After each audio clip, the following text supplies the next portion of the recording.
Hey team, welcome to the very first episode of Next Shift Mastery, the series that helps you level up clinically shift by shift. Whether you're just starting your first ED job or feeling anxious about your shifts in the ED, this is the series for you. I'm going to teach you how to survive and more so how to own your time in the emergency department. My name is Walisa. I am an emergency medicine trainee currently living and working in the UK. I'm going to share with you what I wish someone shared with me before I started working in the emergency departments in the UK. We're going to go over the mindset you need, some tips, some mistakes that you need to avoid, and just some small wins that will help you feeling like you make a difference in your day-to-day in the ED. In your first few shifts of working in the emergency department, it is natural to feel overwhelmed. It's like someone has dropped you into a live action of Grey's Anatomy, which has zero chill. Don't worry, this is something we all feel.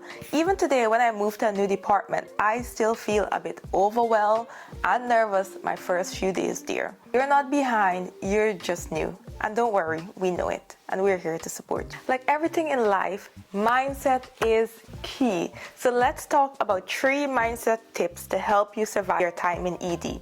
1, note we don't expect you to know everything. No one knows everything, even consultants. That's the beauty about ED. It's so vast, there's always something to learn. What we do expect is that you're going to ask questions. 2, think of it as learning in motion.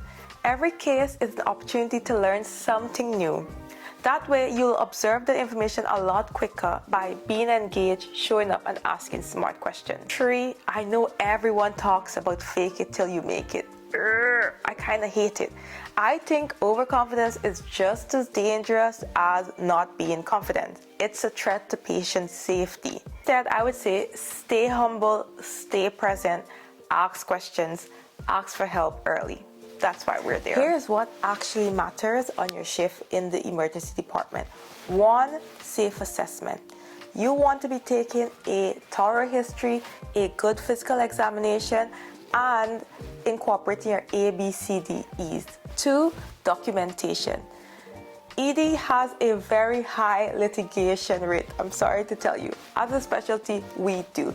With that said, every piece of documentation is a legal document, and you should document as if you're going to court. With that said, a good documentation covers what was done, why it was done, if there's something relevant which wasn't done, why the decision was made for it not to be done, who a case was discussed with, and what was discussed. 3, if there's something you're unsure about, then speak to a senior. That's why we are there. 4, communicate with the nurses. You want to be in good standing with the nurses because they are the doers. They get what you want done. Also, because it is a team sport, know that we have different workload. And yes, while our job is busy, their job is also equally demanding. So sometimes I do my own bloods, I do my own urine dip. Wherever you can help and make a difference, go ahead. It'll lead to a shorter ED stay and improved patient care, which leads to improved patient outcomes. 5, prioritize. A key part of ED is learning to prioritize. Learning to spot the sick versus the not so sick patients.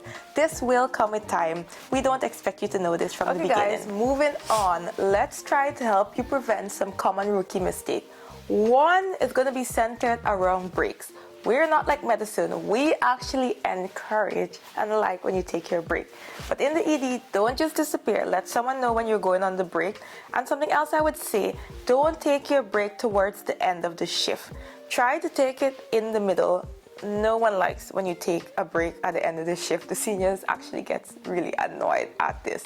2, don't try to do everything by yourself. Phone a friend, ask for help, and ask for help early. 3, don't over-investigate just to calm your anxiety. Speak to a senior. Let us help you.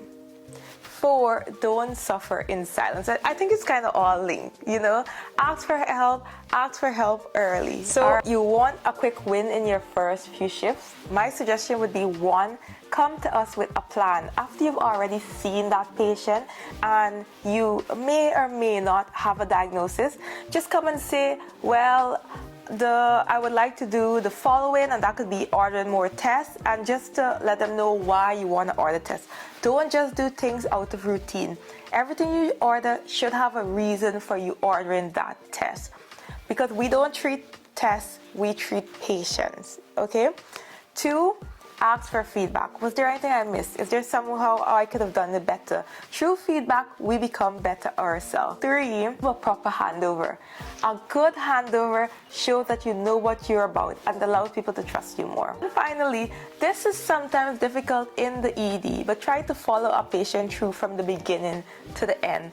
Or if there's a patient you hand it over, when you come and shift the next day, just check to see what happened to that patient, what the final diagnosis was, what the medics did in addition to what you did for the patient.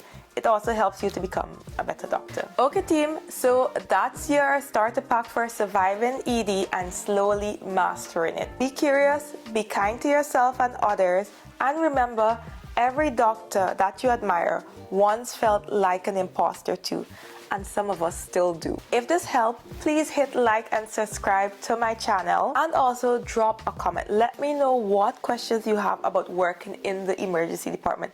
I would love to do a follow-up question and answer segment on this topic. Next week on Next Shift Mastery, we're breaking down A, B, C, D, E, how to perform it under pressure. So don't miss it. Bye.